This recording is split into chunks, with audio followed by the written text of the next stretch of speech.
આજે નિયમ વિશે થોડીક વાત કહેવાની, બાકી નિયમ લેવાની આજ્ઞા તો સ્વામિનારાયણ ભગવાને આપણને કરેલી છે.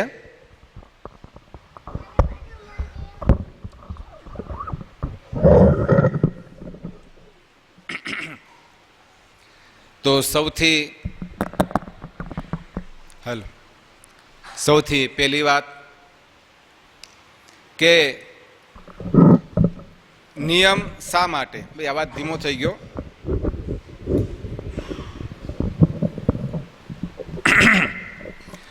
નિયમ શા માટે?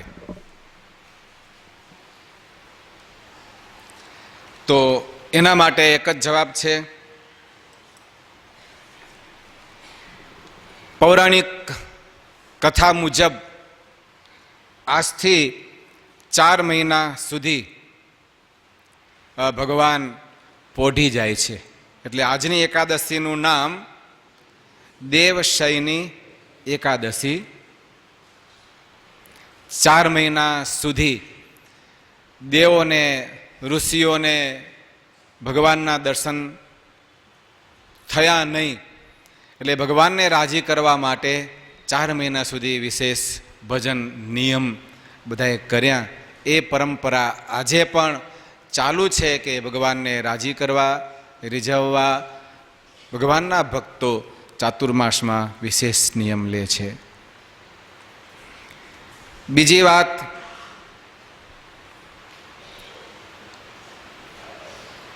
ચાર મહિના ચોમાસાના, જેમ ઋતુ કેટલી મુખ્ય, 3 ઋતુ, શિયાળો, ઉનાળો અને ચોમાસું.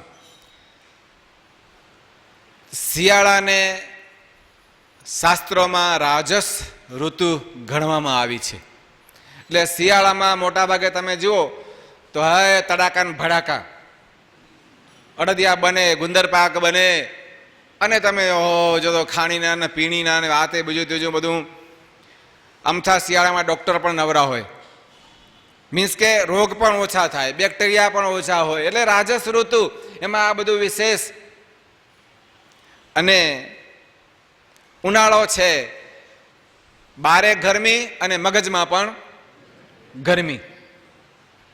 ત્યાં માળા ને ધ્યાન ને ક્યાં કરવા બે, ઉકળતું હોય. જોઈએ એવી માનસિક શાંતિ ઉનાળાની ગરમીમાં. એટલે ઋતુની અસર એ આપણા મન ઉપર પણ હોય છે. ત્રીજી વાત, ચોમાસું, ચોમાસાને સાત્વિક ઋતુ ગણવામાં આવી છે. રાજસ, તામસ અને સત્વ. 4 મહિના ચોમાસાના એ ઋતુ તમે જુઓ તો આહલાદક, સર્વત્ર હરિયાળી હરિયાળી હરિયાળી પથરાયેલી હોય. જ્યાં નજર કરો તો તમારા મનને, તમારી દ્રષ્ટિને એક કંઈક એ અનુભૂતિ, જો આપણું શું કહેવાય માઇન્ડ હોય તો, બાકી તો પોલું હતું ને વાગ્યું એને તો બધું હરખું જ હોય. માઇન્ડ હોય તો તમને આ ઋતુની કંઈક અનુભૂતિ તમારા પોતાના મનમાં તમને થાય. એટલા માટે આપણી સંસ્કૃતિ પરંપરાએ આ ચાતુર્માસમાં આપણને વિશેષ ભજન ભક્તિ કરવાનું, એટલે કે એક બેલેન્સ છે.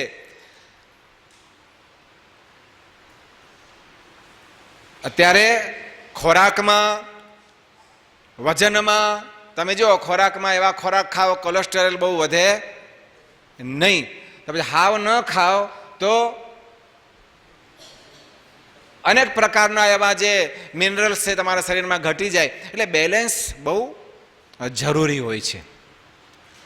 વજનમાં પણ બેલેન્સ, કાં તો મોટા હાય ભંભોલા થઈ જાય જબરજસ્ત બ્રોડગેજ સાઈઝ, કાં તો હાવ ખેપટા હોય, શરીરમાં બ્લડ ના હોય, ઇમ્યુનિટી પાવર કમ, રોગ જાજા થાય. એટલે માફકનું વજન તમારું એ બેલેન્સ. એટલે સંતો કહે છે કે ભાઈ વજન વધવું ન જોઈએ અને ભજન ઘટવું ના જોઈએ. આ બેલેન્સ કરવાનું છે આપણે. તો ભજન ઘટવું ન જોઈએ, તો ભજનનું બેલેન્સ પણ આપણે કરવું પડે. સરવાળો કરવાનો, 8 મહિનામાં જે કંઈ આપણે ઓછું ભજન થયું હોય, જે કંઈ બેલેન્સ ન થયું, બેલેન્સ કરવા માટે આ 4 મહિના આપણને આપે છે આપણા શાસ્ત્રોએ, કે સમજીને વિચારીને તમે બેલેન્સ કરી લો કે ભાઈ 8 મહિનામાં જેટલું જે ઓછું થયું છે 50-50 તો થવું જ જોઈએ. શ્રીજી મહારાજે કીધું વચનામૃતમાં, અડધો અમારો પ્રસંગ અને અડધો જગતનો કરો છો, એટલે ત્યાં સુધી તો સમ બેલેન્સ કહેવાય, કોઈ ફાયદો નહીં, નફો નહીં ને નુકસાન નહીં. ભેંસનું દૂધ ભેંસ પી ગઈ. પણ જો થોડુંક એથી વધુ ભજન થાય તો ભજનનું બેલેન્સ જમા થાય. થોડુંક ભજનનું બેલેન્સ જમા થાય તો કંઈક આપણું રૂડું થાય. એ બેલેન્સ કરવા માટે આ 4 મહિના છે. સમજાયું ભાઈ? સ્વામિનારાયણ ભગવાન આપણા ઈષ્ટદેવ, એમણે આ 4 મહિના સુધી, હવે આપણે આવ્યા છીએ સંપ્રદાયની, આપણા સંપ્રદાયની વાત ઉપર આવ્યા છીએ. શ્રીજી મહારાજે 4 મહિના સુધી અતિશય કઠિનમાં કઠિન એવો જે વિસ્તાર છે હિમાલયમાં, જ્યાં મહાત્મા ભરતજીએ તપશ્ચર્યા કરેલી, પુલહ ઋષિનો જે આશ્રમ, ત્યાં 4 મહિના સુધી સ્વામિનારાયણ ભગવાને તપ કર્યું. વાય? એક પ્રશ્ન થાય કે શા માટે? બસ, તો એ જ પ્રેરણા જિંદગીમાં આપણે લેવાની છે. જાજુ સમજાય કે ન સમજાય, તમારા બાપા તમને જે કહી ગયા એ તો તમને મનાય કે ન મનાય? બોલો જોઈએ.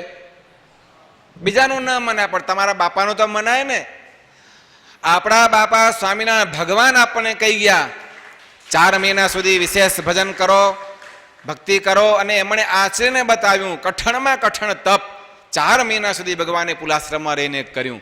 એટલે ફક્ત 4 જ મહિના એક જ વાર કર્યું એમ નહીં. પછી તો જે વિશેષ ચાતુર્માસના નિયમો હોય એની કથા, એના જે નિયમો શ્રીજી મહારાજ સ્વયં સભામાં લેવરાવતા, એની થોડીક ઝાંખી છે વાત આપણે આગળ કરી લઈશું. તમે થાક્યા નહીં હો તો, થાક્યા હો તો કહેજો. તો હવે સ્વામિનારાયણ ભગવાનને રાજી કરવા માટે શ્રીજી મહારાજે સ્વામિનારાયણ ભગવાનને પસંદગીના 8 નિયમો જે ચૂંટેલા એને યાદ કરીએ. પહેલા તો શિક્ષાપત્રીના શ્લોક 76, 77 અને 78, આ 3 શ્લોકમાં શ્રીજી મહારાજે ચાતુર્માસના વિશેષ નિયમો લેવાની આજ્ઞા કરી. અને વિશેષ નિયમોમાં જે 8 નિયમ છે, શ્રીજી મહારાજ કહે છે કે અમને અતિશય પ્રિય છે, એવા જે 8 નિયમ એ ખાસ વિશેષ કરીને ધ્યાન દોર્યું. એ સિવાય પછી મહારાજે કીધું, શાસ્ત્રોમાં સંતોએ પણ લખ્યું વિશેષ વધારાના કેવા નિયમો લેવા. તો 8 નિયમો શિક્ષાપત્રી તમે વાંચતા હશો, તમને યાદ હશે, છતાં પણ અહીંયા આપણે એને યાદ કરી લઈએ ભાઈ. તો વિષ્ણુ કથાયા શ્રવણમ વાંચનમ ગુણ કીર્તનમ મહાપૂજા મંત્રજાપ સ્તોત્રપાઠ પ્રદક્ષિણા સાષ્ટાંગ પ્રણતિશ્ચેતિ નિયમા ઉત્તમા મતા એતે સ્વે કતમો ભક્ત્યા ધારણીયો વિશેષતઃ. છેલ્લા પાદમાં શું આવ્યું? એતે સ્વે કતમો ભક્ત્યા ધારણીયો વિશેષતઃ. કેવી રીતે? ભક્ત્યા એટલે પ્રેમથી, શ્રદ્ધાથી, ભક્તિ ભાવથી, આમાંથી કોઈ પણ એક નિયમ અમારા ભક્તોએ વિશેષ લેવો. એટલે નિયમ 2 રીતે લઈ શકાય, પ્રેમથી પણ લઈ શકાય અને પરાણે પણ લઈ શકાય. પરાણે એટલે નહીં લઈએ તો સંતો ના હોય ત્યાં તો બહુ પ્રશ્ન નથી. તમારે તો ઉપાધિ મોટી, પાછા સાધુડા અહીં બેઠા માથે, અને પૂછે નિયમ લીધું? એટલે પછી કંઈક બતાવી દેવું પડે કે હા હા લીધું લીધું. શું લીધું? હા બસ આ પ્રમાણે, હા લીધું. એમ પરાણે પણ લેવાય. અથવા ઘરમાં તમારે એવું હોય કે તમે અથવા તો એ 2 માંથી એક પાવરફુલ હોય, એટલે પછી તમે પાવરફુલ હો તો ઘરવાળાને કહેશો કે ભાઈ તારે કંઈક નિયમ લેવાનું છે. એટલે પેલા કે સારું. તો ઘરવાળા હોય તો તમને કે તમે એક ઢીલા પહોંચાવો તો ભાઈ આપણે ગમે તે ચાતુર્માસ છે, નિયમ લેવાનું તમારે.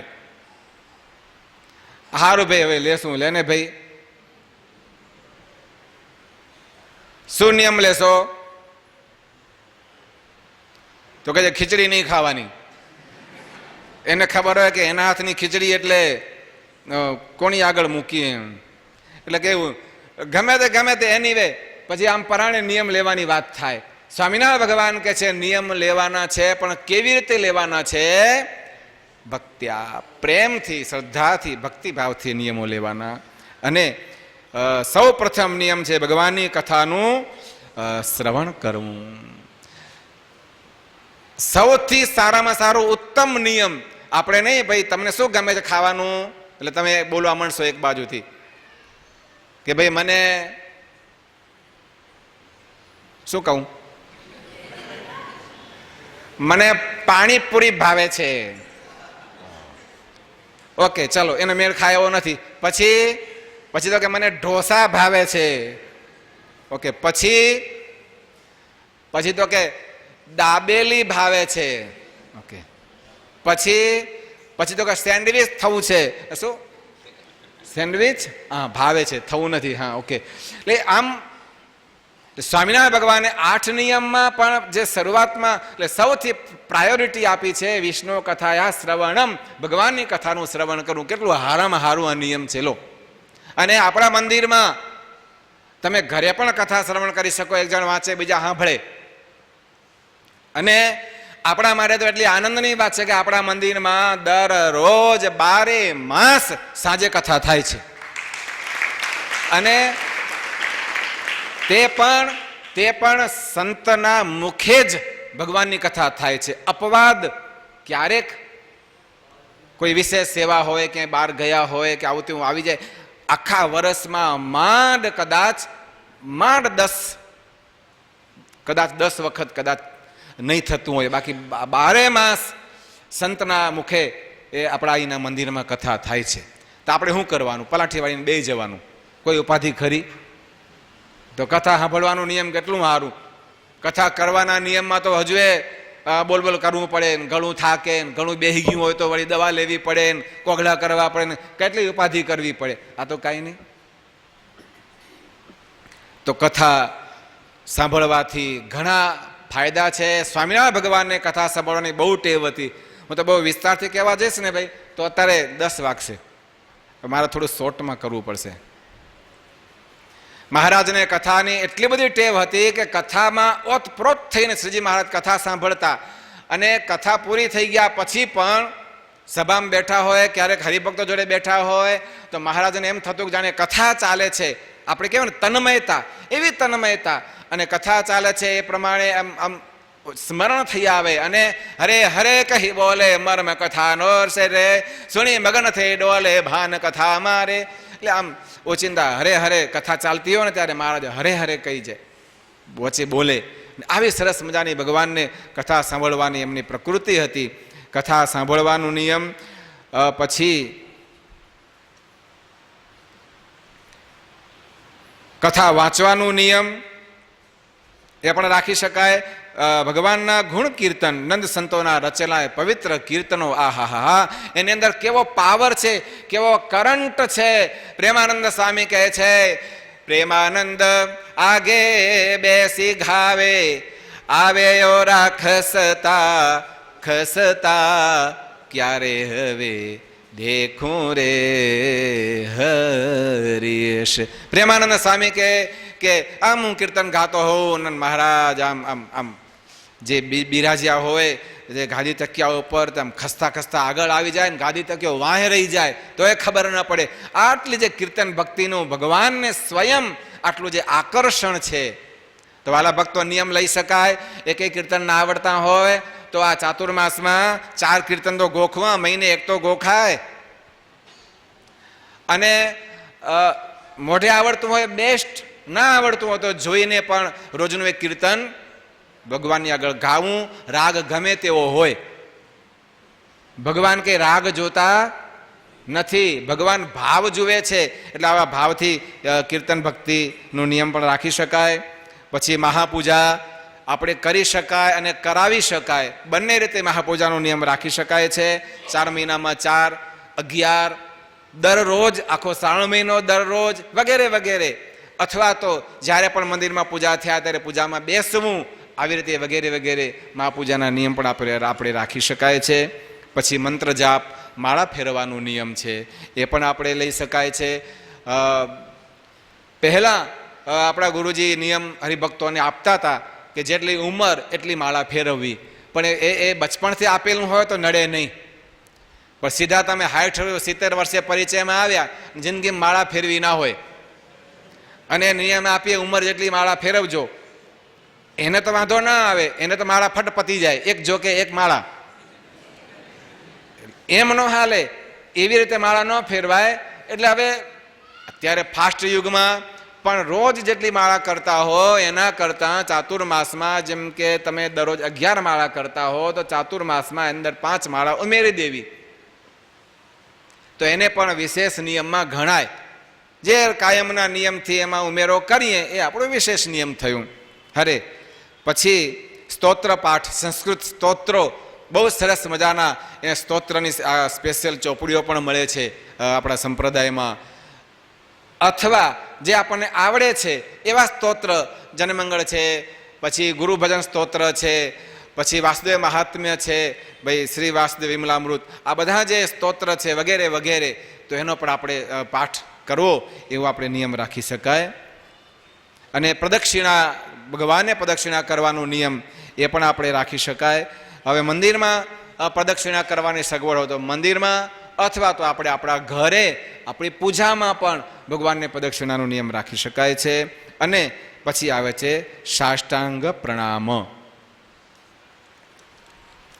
એટલે દંડવટ કરવાનો નિયમ. એમાં થોડુંક ધ્યાન રાખવું. ગુરુજી કે દંડવટ કરવાના નિયમમાં તમે બહુ ભાવમાં આવી અને ચાલો કે છે દંડવટમાં વાંધો નહીં, ફટાફટ પતી જાય, અને પછી 51 દંડવટ કરવું ને 101 દંડવટ કરવું ને એમાં પછી ઢેચણની ઢાંકણીઓ દુખવા માંડે અને પછી અધૂરું નિયમ રહે. એના કરતાં પછી કાં તો કેળના મણકા, અત્યારે મોટામાં મોટા 2 પ્રોબ્લેમ, એક કેળના મકોડાનો અને બીજો ઢેચણની ઢાંકણીનો. આ 2 પ્રશ્નો ખાસ એને ધ્યાનમાં રાખી અને દંડવટનું નિયમ લેવું. દંડવટ સારા, ભક્તિની ભક્તિ છે, ભગવાનનું સિલેક્શન છે, અને કસરતની કસરત. પણ કસરતમાં પછી પ્રોબ્લેમ થાય એવું નહીં કરવાનું.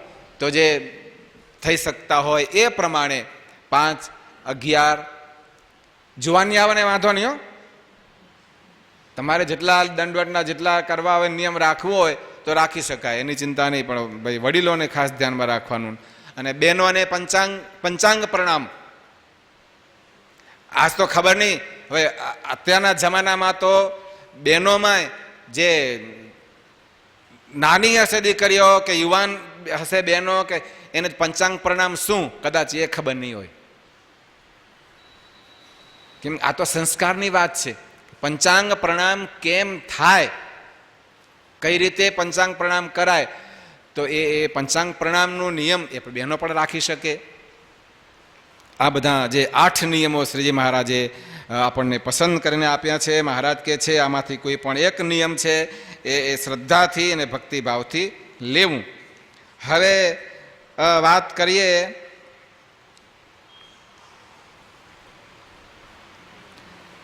આપણા ગુરુજીની.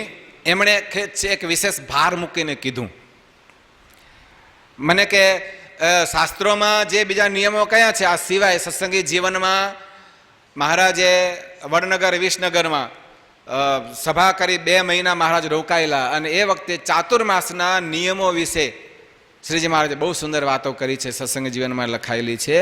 એમ આ બધા નિયમોની સાથે સાથે સ્વામિનારાયણ ભગવાન સ્વભાવના નિયમો પણ લેવાની વાત કરે છે. જે ગુરુજીએ આજે ખાસ કરીને મને એ યાદ દેવરાવ્યું કે સ્વભાવ પરના નિયમ પણ ચાતુર્માસમાં લેવાય. સ્વભાવમાં તો તમારો સ્વભાવ કેવો હોય મને તો ખબર હોય નહીં, એના માટે કોને પૂછવાનું? તમારે અરસપરસ પૂછી લેવું. તમારા સ્વભાવની તમારા ઘરવાળાને ખબર હોય અને એના સ્વભાવની તમને ખબર હોય. તો સ્વભાવની વાત આવી ત્યારે આપણે એક જાણીતી, બહુ જાણીતી, તમારા બધાએ હજારો વખત સાંભળેલી કથા છે. ચાતુર્માસમાં શ્રીજી મહારાજે સુરા બાપુને શું નિયમ દીધું? તમારે જમતા જમતા બોલવું નહીં. કેમ મહારાજે આવો નિયમ દીધું? સુરા ખાચરનો સ્વભાવ બહુ જ સ્વાદવાળો હતો અને સ્વાદની બાબતમાં ઘરમાં કાયમ ઝઘડા થતા. એ વાત ભગવાન સુધી પહોંચી ગઈ. એટલે ભગવાને કીધું કે ભાઈ તમારે આવો નિયમ રાખવાનું. સુરા બાપુને ખબર પડી કે ઘર ફૂટે ઘર જાય. આ ફરિયાદ ઘરની મહારાજ સુધી પહોંચી ગઈ. આ ઘરમાંથી જ પહોંચી, બીજું કોઈ કે નહીં. એટલે રાજી થયા, કાંઈ વાંધો નહીં, હશે ઠેકાણે ફરિયાદ થઈને, જ્યાં ત્યાં નથી થઈને. મહારાજે નિયમ આપી દીધું સુરા બાપુને. પાળ્યું મારા ભાઈ, પણ યુક્તિપૂર્વક પાળ્યું. મહારાજે ના પાડી છે જમતા જમતા બોલવું નહીં. આપણે બોલાય નહીં, પણ આ પાપડ પડ્યા છે, ચોમાસું આવ્યું છે અને પાછા ઉબાઈ જશે. આપણે બોલાય છે કે પાપડ શેકો? આમ બોલે. પછી મહારાજે ના પાડી છે એમ કહેતા જાય પાછા, હો, અને બોલતા જાય. પણ જે પ્રોબ્લેમ હતો ને એ સોલ્વ થઈ ગયો. જે ધમાધમ થતી ને એ બધી મટી ગઈ. એટલે સ્વભાવમાં આવા સ્વભાવ હોય. ઘણા હરિભક્તો, અમે તો ઘણી સાંભળતા હોય છીએ, સત્સંગી આપણા સારા ભગવાનના ભક્ત કહેવાય, અને ધર્મ નિયમ બધા પાણી નેવે મૂકી દીધા. લાજ શરમ મૂકીને ક્યાંય બજારોના, હોટલોના બધા ખાવાના, ગમે તેવા ભ્રષ્ટ ખોરાકો ખાવાના, કોઈ કહેતા કોઈ લિમિટ નહીં. એમ તો 4 મહિના સુધી મારા ભાઈ કમસે કમ, આમ તો કાયમ માટે ભગવાનના ભક્તોના તો આ તો પાયાના નિયમો છે, પણ કમસે કમ 4 મહિનાની ટેવ પાડો તો કાયમ માટે પડે. 4 મહિના સુધી ક્યાંય બહારનું બજારનું ખાવું જ નહીં. આજે જ અમદાવાદના ખાલી ભગત હતા અને એમણે ફોનમાં નિયમ લીધીને વાત કરી, શાસ્ત્ર વાંચન, અને પછી કે 4 મહિના બહારનું ખાવાનું નહીં. મેં કીધું હારામાં હારું આ નિયમ તમે લીધું લો, ભગવાન બહુ રાજી થશે. એમ કરતા કરતા એ કાયમી ટેવ જતી રહે તો હારામાં હારું. આવા કોઈક નિયમ લેજો. આળસ હોય મંદિરની, ભજનની, દેવ દર્શનની, એવા આળસુ સ્વભાવ હોય, હવારમાં પડ્યા રહેતા હોય 8-8, 9-9 વાગ્યા સુધી. તો ચાતુર્માસમાં એવું 4 મહિના સુધી વહેલા ઉઠવાનો નિયમ રાખો. એકવાર અમે બધા જ જુવાનિયાઓ નિયમ આપ્યું હતું. કેટલા વાગ્યાનું આપ્યું હતું ભાઈ? જુવાનિયા છે એટલે 6 નું આપ્યું હતું. મોડામાં મોડા 6 વાગે પથારી છોડી દેવી. તો કેટલાક મારા વાળા પથારી છોડીને પાછી નીચે હોઈ જાય. કે સામે કીધું 6 વાગે પથારી છોડી દેવી એટલે આપણે છોડી દીધી. એમ નહીં, 6 વાગે છોડી દેવી એટલે પછી ઉઠી જવાનું, પછી ભગવાનનું સ્મરણ કરીને પછી નાવા ધોવાનું, એમ કરવાનું હોય. જુવાનિયા ખરા ને, ભણેલા હોય એટલે પછી ગોતી કાઢે મારા વાળા આવું. જો કે પાળ્યું બધાએ પ્રેમથી. આવા બધા સ્વભાવના નિયમનું ખાસ ગુરુજી યાદ કરાવ્યું. વાલા ભક્તજનો, આવા નિયમો આજે એક બેન એવું નિયમ રાખ્યું. હવે બેન નિયમ રાખે એટલે અમને પણ ખબર પડી જાય, હો ભાઈ. એટલે રાખ્યું પાછું તો અમારા પાછળ સંતો થ્રુ જ રખાવરાયું. એટલે વાત થઈ એમના ઘરવાળા થ્રુ. એમના ઘરવાળા કે અમારા ઘરવાળાને ગુસ્સો કરવાની બહુ ટેવ છે, અને એમણે કીધું છે કે નિયમ મારે શું લેવું, જે તમે સંતો કહે છે એ પ્રમાણે નિયમ લેશે. મેં કીધું કહી દો 4 મહિના ગુસ્સો કરવો નહીં. તો કે હારું ટ્રાય કરશું એમ કીધું છે. એટલે જોઈ શું થાય છે, હવે 2 જણા જાણે. થોડોક તો ફેર પડશે ને. તો એમ કરતા જો ભગવાન કે સંતો શાસ્ત્રો કેવા દયાળુ છે કે તમે સુખી થાવ એના માટે આ બધી જહેમત કરે છે. વિચાર તો કરો એમની ભાવનાને, થોડી એમની એની ચાતુર્માસના નિયમના રૂપે પણ તમે સુખી થાવ.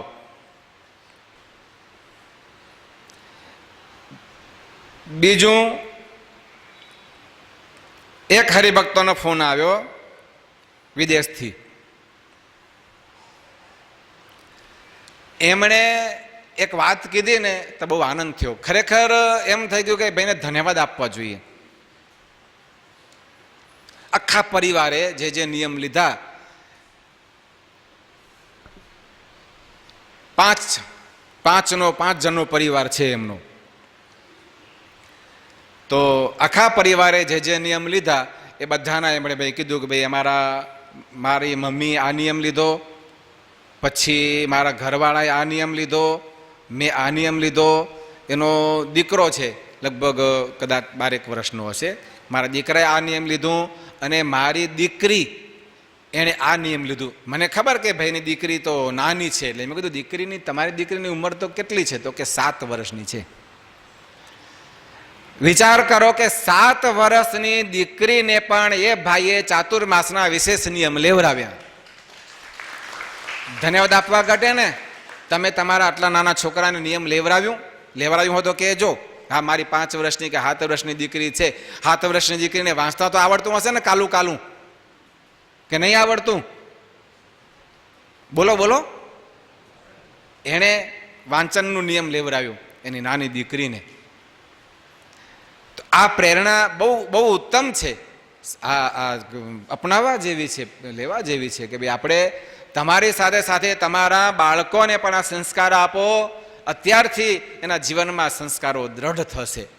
ઠીક છે, અહીંયા તો કદાચ સંતો કે, પણ બધા બાળકો ઓછા કે સંતો પાસે આવે છે, એ તો બાલ સભામાં આવે, યુવા સભામાં આવે, એટલાની આગળ વાત થાય. બાકીના તમારા બાળકોને તમારે પોતે જાતે ખટકો રખાવાનો છે ભાઈ. તો હા, સ્વભાવના નિયમોમાં બધી જમવા વિશે આવી રીતે ઘરમાં બબાલો થતી હોય તો એકવાર અમે જુવાનિયાઓને આપણે નિયમ આપેલું, અને મને લાગે છે આ વખતે પણ આપણે આ નિયમ કોમન રાખીએ.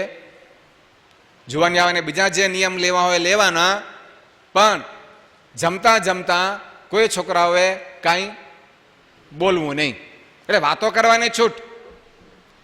અને બીજું, 4 મહિના સુધી આજે આ બનાવજે ને કાલે તે બનાવજે એવું ઘરવાળાને કહેવું નહીં. પરણ્યા ના હોય એને મમ્મીને નહીં કહેવાનું. આપણે જીવવાનો કોમન નિયમ બધાએ સમજી ગયા? કહી દેજો એકબીજાને, અરસપરસ સમાચાર આપી દેજો. અને બીજું કોમન નિયમ, મંદિરે આવવાનું. આવતા જ હોય, આવા સત્સંગી જીવાનિયાઓ છે, આવા સંતોનો સમાગમ છે, એટલે મંદિરે કાયમ આવતા જ હોય, પણ છતાં ન આવતા હોય, કોઈ ઢીલા હોય, તો એમણે આ બધાના માટેનું કોમન નિયમ 2. એક તો દરરોજ નિયમિત 1 વખત ભગવાનના દર્શન કરી જવા, અને બીજું કે જમતા જમતા ઘરમાં કોઈ પણ પ્રકારની માથાકૂટ કરવી નહીં. તપાસ કરીશું અમે, કારણ કે બધાના એડ્રેસ છે, સરનામા સાથે છોકરાઓના. અને ગયા વખતે સારો પ્રતિભાવ મળ્યો હતો. એક વખત આ નિયમ રાખ્યું હતું ને, એટલે એટલા બધા આશીર્વાદ અમને મળી ગયા. હા, એવી કે શાંતિ થઈ ગઈ. તો કેટલાક બહેનો પાછા મૂંઝાઈ ગયા, એ પણ પ્રોબ્લેમો અમારી પાસે આવ્યા. શું ખબર છે? શું બનાવવું? અત્યાર સુધી તો શું એવા એ કહી દે કે ભાઈ કાલે એક કામ કર ને, આ ચોમાસું છે ને, ભજીયા ઠાકોરજીને ધરાવવાની ઈચ્છા થઈ છે, કાલ ભજીયા કરજે. એટલે પેલા ભાઈ પ્રેમથી કરી દે. પણ હવે એને શું ઈચ્છા છે? કારણ કે 4 મહિના સુધી, આ તો નાની સુની વાત નથી, 15 દાડાની, 4 મહિના સુધી હવે ઘરમાં પૂછે શું બનાવું? તારે જે બનાવવું એ બનાવો, મને ના બનાવતી.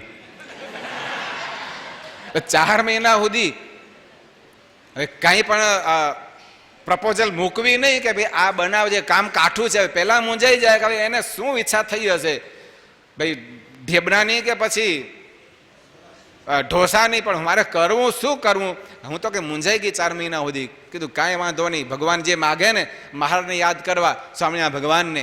અને મહારાજ માગે કે ભાઈ આજે ઢોસા કર, તારે ઢોસા કરવાના, અને આજે ઢેબરા કર, ત્યારે ઢેબરા કરવાના. 4 મહિના સુધી તારે ભાઈ, એ અમારો આ યુવાન ભક્ત છે, 4 મહિના સુધી કહેશે નહીં તને કે આજે આ બનાવ ને આ બનાવ. બરાબર? એટલે આપણે એ નિયમ બધાએ રાખવાનું. વડીલોને રાખવું હોય તો છૂટ છે, અમારી કોઈ પ્રાયોરિટી એના માટે નથી. છોકરા શું પ્રાઇવસી નથી, છોકરા સિવાય કોઈ રાખી શકે નહીં. અને મંદિરનો નિયમ પણ સૌ કોઈ રાખી શકો. તમે ઘણા અનિયમિત હોય, દરરોજ ન આવવાતું હોય, તો દરરોજ મંદિર આવવું, આવો નિયમ રાખી શકાય. ભક્તજનો, બહુ ભાવથી અને પ્રેમથી ગુરુજીએ ખાસ છેલ્લે કહ્યું છે કે મહારાજ રાજી થશે, અને ખાસ હરિભક્તોને કહેજો કે સભામાંથી ઊભા થતાં તમે મનોમન સ્વામિનારાયણ ભગવાન પાસે જ સંકલ્પ કરી કંઈક પણ થોડુંક નિયમ લઈ અને અહીંથી ઊભા થજો. નિયમની વાત અહીંયા પૂરી થઈ. હવે યાદ દેવરાવવાની વાતમાં તારીખ 19ને મંગળવારે ગુરુ પૂર્ણિમાના સાંજે સંધ્યા આરતી નિયમો પછી 7:45 વાગે ગુરુ પૂનમના નિમિત્તની વિશેષ સત્સંગ સભા એ આપણા મંદિરમાં થશે. અને 21 તારીખથી હિંડોળા મહોત્સવની શુભ શરૂઆત થાય છે. આપણા મંદિરમાં, દરેક મંદિરોમાં, આપણા વૈષ્ણવ મંદિરોમાં બધે પ્રેમથી હિંડોળા મહોત્સવ થતા હોય છે. આપણા મંદિરમાં વિશેષ ભક્તિભાવથી અને સૌ હરિભક્તોના, તમારા બધાના પ્રેમ અને શ્રદ્ધાના સમર્પણથી એ હિંડોળા મહોત્સવ બહુ સરસ રીતે આપણે થાય છે. તો જરૂર એના દર્શનનો લાભ લેજો. દરરોજ કદાચ એ ટાઈમે મંદિરે ન આવતા હો તો આ હિંડોળાના એ મહિનો ખાસ કરીને એ સમય દરમિયાન દર્શનને આવવાનું ખાસ નિયમ રાખશો તો પણ ભગવાન રાજી થશે. તો આજની સભા અહીંયા પૂરી થાય છે.